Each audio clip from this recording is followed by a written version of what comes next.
देर तक मेरे बाड़े के बाहर खड़ा रहता और मेरी हर हरकत देखता। अब मुझे पहले से भी ज्यादा सावधान रहना था, लेकिन सबसे ज्यादा चिंता मुझे उस काले गोरिल्ले की थी। उसका नाम था जिंगांग। वो पूरे चिड़ियाघर का सबसे लोकप्रिय जानवर था। इशारों में लोगों से बात कर लेता था और उसकी बुद्धि लगभग 5 साल के बच्चे जितनी थी। मगरमच्छ की मौत के बाद से उसका व्यवहार पूरी तरह बदल गया था। जब भी मैं उसके बाड़े के पास से गुजरता, वो शीशे तक दौड़ कर आता, दोनों हाथों से उसे जोर जोर से पीटता और गुस्से से मुझे घूरता रहता। उसकी नजरें साफ बता रही थी उसे मुझ पर शक हो चुका था, इसलिए मैंने भी अपना तरीका बदल दिया। मैंने सबके सामने खुद को बीमार दिखाना शुरू कर दिया। धीरे धीरे चलता, ज्यादा समय लेटा रहता और मुश्किल से खाना खाता। रखवाला मेरी हालत देखकर परेशान हो गया। उसने मेरे लिए सबसे अच्छा गोश्त मंगवाया, नए खिलौने रखे, लेकिन मैं बस थोड़ा सा खाता और फिर पहले की तरह चुपचाप लेट जाता। एक हफ्ते बाद सबको यकीन हो गया कि मैं सिर्फ सुस्त और बीमार हूँ। यही मैं चाहता था, क्योंकि किसी को नहीं पता था कि हर रात ठीक 3 बजे गार्ड के वहाँ से गुजरते ही मैं उठ जाता। बाड़े के एक कोने में सीमेंट की खुरदरी दीवार थी। मैं अपने पंजों को बार बार उसी पर रगड़ता रहता। धीरे धीरे उनके किनारे उस तरह की तरह तेज होने लगे। मैं एक भी रात नहीं रुका। उधर जिंगांग का स्वभाव लगातार हिंसक होता जा रहा था। उसने अपने बाड़े का सामान तोड़ना शुरू कर दिया, यहाँ तक कि उसे शांत कराने आए रखवाले पर भी हमला कर दिया। एक दिन हमारी नजरें दूर से मिली। उसने दांत दिखाकर धीमी गुर्राहट की। मैंने भी उसी तरह जवाब दिया। वो सिर्फ गुर्राहट नहीं थी, वो आने वाली लड़ाई का ऐलान था। अगले 3 दिनों तक मैंने पूरे चिड़ियाघर का रास्ता बार बार देखा। सबसे छोटा रास्ता बीच वाले मैदान से होकर जाता था, लेकिन वहाँ कैमरे बहुत ज्यादा थे, इसलिए मैंने दूसरा रास्ता चुना। बंदरों के इलाके से होते हुए पक्षियों वाले हिस्से को पार करके साइड गेट से अंदर घुसना। उस रास्ते में 2 जगह ऐसी थी जहाँ कैमरे ठीक से नहीं देख पाते थे। अगर मैं पूरी रफ्तार से दौड़ूं तो कोई मुझे पकड़ नहीं सकता था। मौका भी जल्दी मिल गया। छुट्टी का दिन था। पूरा चिड़ियाघर लोगों से भरा हुआ था। हर तरफ बच्चों की आवाजें, भीड़ और शोर था। सुरक्षा गार्ड भीड़ संभालने में लगे हुए थे। मैंने निगाह उठाकर कंट्रोल रूम की तरफ देखा। अंदर सिर्फ एक गार्ड था और उसका ध्यान कैमरों पर नहीं, मोबाइल पर था। यही मेरा इंतजार किया हुआ मौका था। मैं धीरे धीरे उठकर कांच की बड़ी दीवार के सामने पहुंचा। पर्यटक मुझे देखकर खुश हो गए। सबको लगा मैं कोई करतब दिखाने वाला हूँ। दर्जनों मोबाइल मेरी तरफ उठ गए, लेकिन उन्हें क्या पता था मैं करतब नहीं दिखाने वाला था। मैं आज इस पिंजरे को तोड़कर अपनी अगली लड़ाई शुरू करने वाला था। मैं धीरे धीरे पीछे हटा, 1 कदम, 2 कदम, फिर पूरे शरीर की ताकत पैरों में जमा कर ली। सामने खड़ी 5 सेंटीमीटर मोटी मजबूत कांच की दीवार को देखकर किसी को भी लगता कि उसे तोड़ना नामुमकिन है, लेकिन मुझे उसकी सबसे बड़ी कमजोरी पता थी। पिछले जन्म में प्रलय के दौरान यही कांच नीचे बाएं कोने से टूटा था, क्योंकि वहाँ की फिटिंग पहले से ढीली थी। मैंने उसी जगह को निशाना बनाया। बाहर खड़े लोग अब भी मुस्कुरा रहे थे। बच्चों को लग रहा था कि बाघ कोई खेल दिखाने वाला है। अगले ही पल मैं पूरी रफ्तार से दौड़ा। 300 किलो से ज्यादा वजन और पूरी स्पीड। मेरा शरीर किसी तोप के गोले की तरह कांच से टकराया। धड़ाम, पूरा बाड़ा जोर से कांप उठा। कांच पर मकड़ी के जाले जैसी दरारें फैल गई। मैं बिना रुके फिर पीछे हटा और दूसरी बार पूरी ताकत से टकराया। अब लोगों के चेहरों की मुस्कान गायब हो चुकी थी। चारों तरफ चीखें गूंजने लगी। माता पिता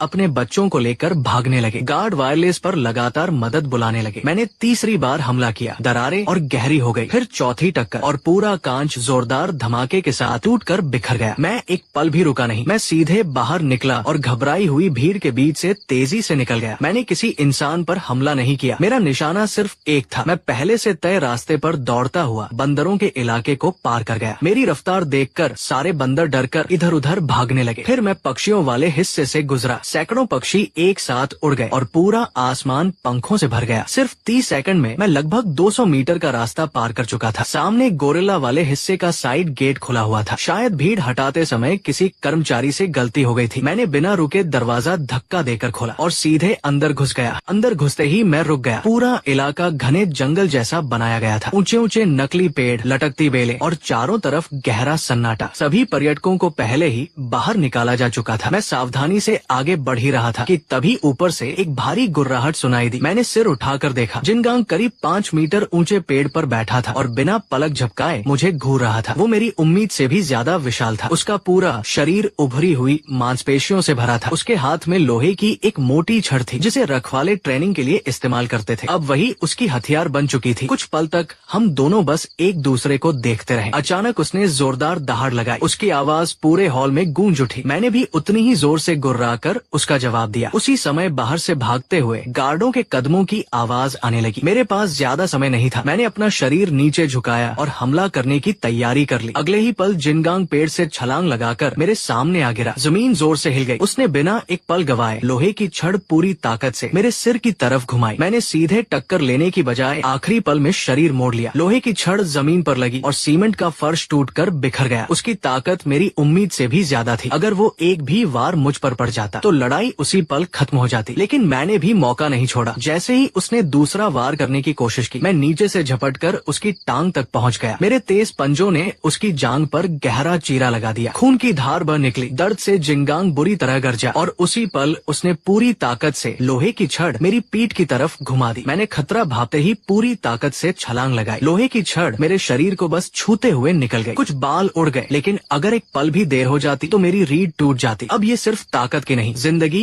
और मौत की लड़ाई थी। अचानक जिंगांग ने लोहे की छड़ फेंक दी। उसे समझ आ गया था कि इतने करीब की लड़ाई में हथियार उसके काम नहीं आएगा। उसने दोनों हाथ फैलाए और सीधे मेरी तरफ झपटा। मैं लगातार उसके चारों तरफ घूमता रहा, कोई कमजोर जगह तलाशता हुआ, लेकिन वो भी हर पल मेरी चाल समझ रहा था। उसकी नजरें एक पल के लिए भी मुझसे नहीं हट रही थी। वो सिर्फ ताकतवर नहीं था, बेहद समझदार भी था। कुछ सेकंड तक हम दोनों एक दूसरे की चाल का इंतजार करते रहे। फिर मैंने अचानक उसकी बाई तरफ हमला करने का नाटक किया। जैसे ही वो बचाव के लिए मुड़ा, मैंने तुरंत दिशा बदली और दाई तरफ से उसके कंधे पर झपट पड़ा। इस बार मेरे दांत उसके कंधे में गहराई तक धंस गए। दर्द से जिंगांग जोर से दहाड़ा और दोनों हाथों से मेरी गर्दन पकड़ ली। उसकी पकड़ इतनी जबरदस्त थी कि मेरी सांस रुकने लगी, लेकिन मैंने अपने जबड़े और कस दिए। उसने मुझे छुड़ाने के लिए पूरी ताकत से जमीन पर पटकना शुरू कर दिया। एक बार, दो बार, तीन बार। हर टक्कर के साथ ऐसा लग रहा था जैसे मेरी हड्डियां टूट रही हो। मेरी सांसें उखड़ चुकी थी, शरीर जवाब दे रहा था, लेकिन मुझे एक बात अच्छी तरह पता थी, अगर मैंने अभी अपना जबड़ा ढीला किया तो अगला पल मेरा आखिरी होगा। मैंने पूरी ताकत से खुद को उसके शरीर से चिपकाए रखा। धीरे धीरे ज्यादा खून बहने की वजह से जिंगांग की ताकत कम होने लगी। उसकी हर हरकत पहले से धीमी पड़ती जा रही थी। यही वो मौका था जिसका मैं इंतजार कर रहा था। मैंने उसके कंधे को छोड़ा और बिजली की रफ्तार से सीधा उसकी गर्दन पर झपट पड़ा। इस बार मेरे दांत उसकी गर्दन में गहराई तक धंस गए। मैंने पूरी ताकत से उसे दबोच लिया। खून फूटकर बाहर निकल आया। जिंगांग बुरी तरह छटपटाया। उसने मुझे हटाने की पूरी कोशिश की, लेकिन अब बहुत देर हो चुकी थी। कुछ ही पल बाद उसकी ताकत पूरी तरह खत्म हो गई। उसका विशाल शरीर जमीन पर ढह गया। मैंने धीरे से अपने जबड़े खोले और लड़खड़ाते हुए पीछे हट गया। मेरी हालत भी किसी से बेहतर नहीं थी। मेरी कई पसलियां टूट चुकी थी। पिछले पैर से लगातार खून बह रहा था और पूरा शरीर दर्द से कांप रहा था। लेकिन आखिरकार दोनों सबसे बड़े खतरे खत्म हो चुके थे। उसी समय बाहर से तेज कदमों की आवाज सुनाई दी। वही है, जल्दी ट्रैंक्विलाइजर गन तैयार करो। मैंने मुड़कर देखा। 3 सुरक्षा गार्ड बेहोशी की बंदूक के लिए मेरी तरफ दौड़ रहे थे। मैं भागना चाहता था, लेकिन अब मेरे शरीर में बिल्कुल ताकत नहीं बची थी। अगले ही पल पहली बेहोशी की सुई मेरे पिछले पैर में आकर लगी, फिर दूसरी सीधे मेरे कंधे में। दवा ने तुरंत असर दिखाना शुरू कर दिया। मेरी नजर धुंधली होने लगी, पैर भारी हो गए। मैंने आखिरी बार उठने की कोशिश की, लेकिन शरीर ने जवाब दे दिया। मैं जमीन पर गिर पड़ा। होश खोने से ठीक पहले मैंने ऊपर आसमान की तरफ देखा और जो नजारा दिखाई दिया उसने मेरे रोंगटे खड़े कर दिए। पूरा आसमान खून की तरह लाल हो चुका था। वो सामान्य लाल रंग नहीं था, ऐसा लग रहा था मानो पूरा आकाश खून बहा रहा हो। मैं कुछ समझ पाता उससे पहले ही अंधेरा मेरी आंखों पर छा गया।